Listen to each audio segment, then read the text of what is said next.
हाँ, good morning बच्चों। तो हम क्या पढ़ रहे थे? वास्तविक संख्याएं। अपन ने यहाँ पर ये पहला प्रश्न किया हुआ था, है ना, 96 और 404 का एचसीएफ। तो जो फर्स्ट चैप्टर में है कुछ इसी तरीके के और एग्जाम्पल्स हैं, करके देखें, है ना।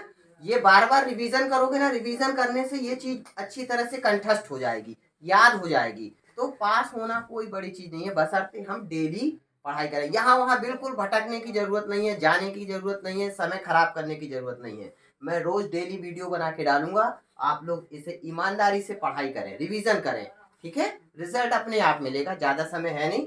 तो दूसरा क्वेश्चन देखो, सेम क्वेश्चन है, 12 और 15 का एचसीएफ होगा। किसका किसका? 12 और 15 का।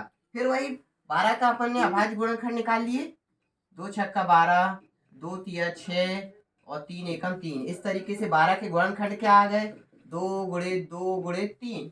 और फिर दूसरा क्या है? 15। 15 के भी हमने क्या निकाल लिया? अभाज्य गुणनखंड। 2 से जाएगा क्या?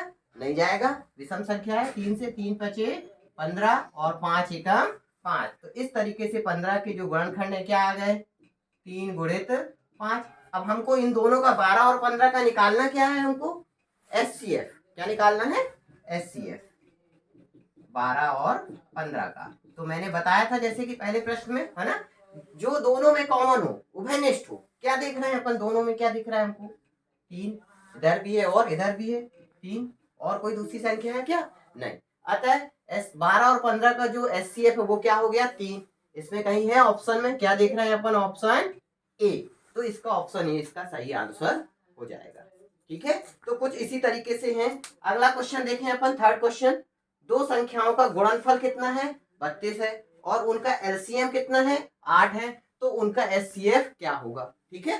तो यहां पर ये दूसरा प्रश्न था। अगला प्रश्न तीसरा। तो यहां पर एचसीएफ और एलसीएम में एक फार्मूला लागू करेंगे अपन। दो संख्याओं का गुणनफल, जिसका हम एचसीएफ या एलसीएम ज्ञात कर रहे हैं।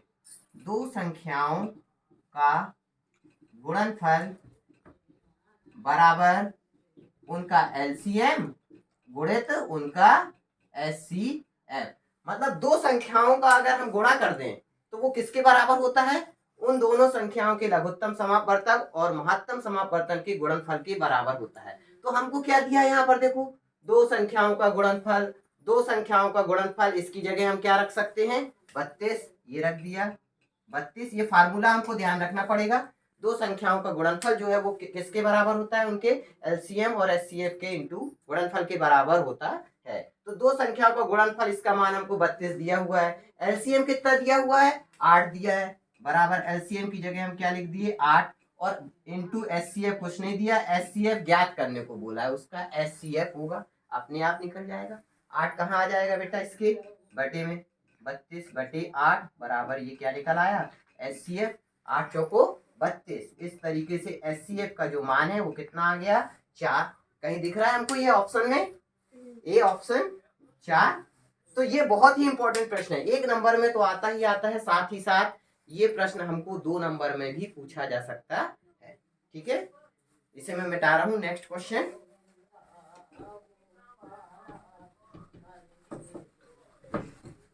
अगला क्वेश्चन है, बहुत इजी क्वेश्चन है, जैसा पहला दूसरा अपन ने किया था। 4 और 7 का महत्तम समापवर्तक होगा, ठीक है। तो 4 के गुणनखंड निकाले, 2 दूनी 4, 2 एकम 2। क्या आ गए? 4 के गुणनखंड 2 गुणित 2। और फिर क्या है? 7। 7 के गुणनखंड किससे जाएगा? किसी से नहीं जाएगा, भाज्य संख्या है, 7 से ही जाएगा, है ना।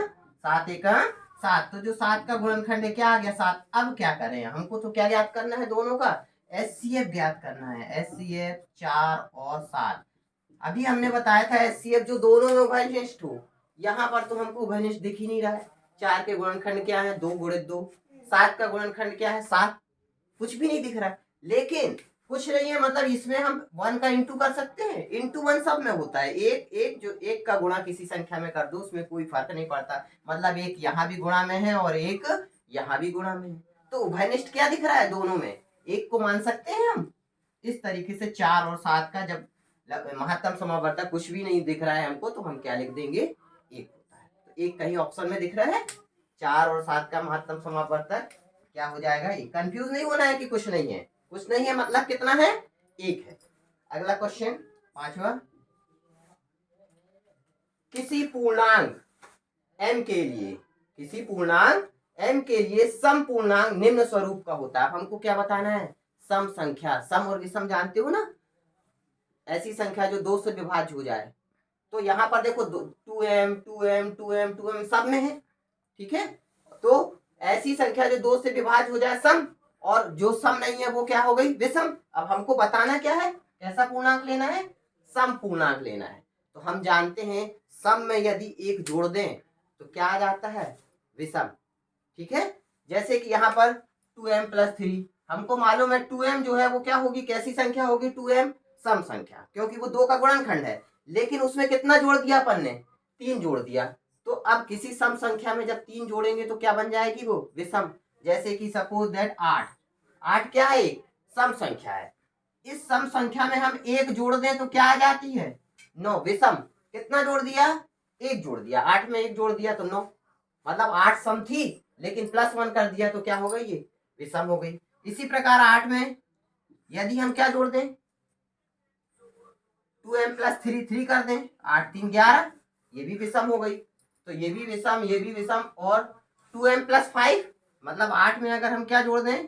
5 जोड़ दें तो 8 5 13, 1 जोड़ें, 1 जोड़े हम, 3 जोड़े, 5 जोड़े, मतलब विषम संख्या अगर जोड़ते जाएंगे तो विषम संख्या ही प्राप्त होगी। तो बचता क्या है लास्ट में? 2m। अर्थात 2m कैसी संख्या होगी? एक सम संख्या। किसी पूर्णांक m के लिए, जो m है वो क्या है? पूर्णांक। m का मान कुछ भी रख दो, हम m का मान 1 रख देंगे तो क्या मिल जाएगा? 2 एकम, m का मान 1 रखा तो 2 एकम 2, 2 रखा तो 2 दूनी 4, 3 रखेंगे तो 3 दूनी 6, 4 रखेंगे तो 4 दूनी 8। हर कंडीशन में कैसी संख्या मिल रही है हमको? सम संख्याएं मिल रही हैं। तो किसी पूर्णांक m के लिए सम पूर्णांक निम्न स्वरूप का होता है। तो सही आंसर क्या हो जाएगा? किस रूप का होता है? ये 2m के रूप का होता है, ठीक है। 2m हम जानते हैं, दो का गुणा कर देंगे तो वो हमको सम संख्या ही मिलेगी। फिर अगला क्वेश्चन है लास्ट,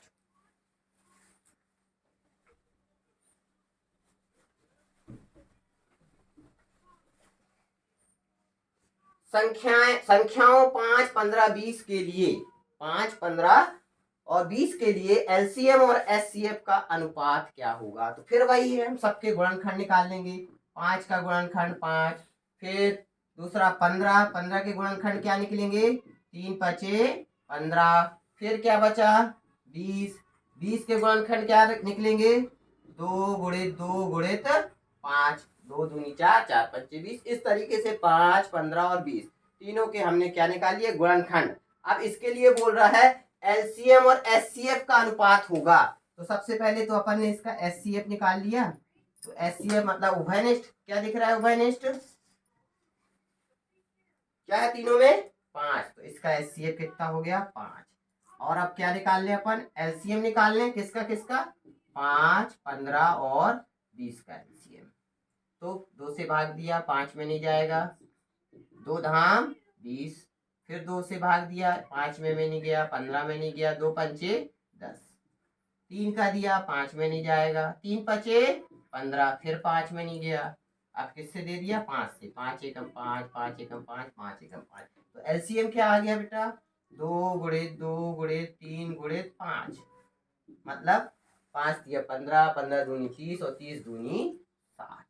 तो एचसीएफ आया था 5 और एलसीएम आया है 60, और हमको निकालना क्या है? एलसीएम और एचसीएफ का अनुपात। एलसीएम और एचसीएफ का अनुपात। तो एलसीएम कितना है? 60 और एचसीएफ कितना है? 5। तो 60:5 या 60/5 कट जाएगा ये। 5 एकम 5, 5 एकम 5, 5 दूनी 10, 12/1 या 12:1 कहीं दिया है? Right answer D. तो इस तरीके से ये छोटे छोटे से एचसीएफ एलसीएफ पे आधारित प्रश्न है।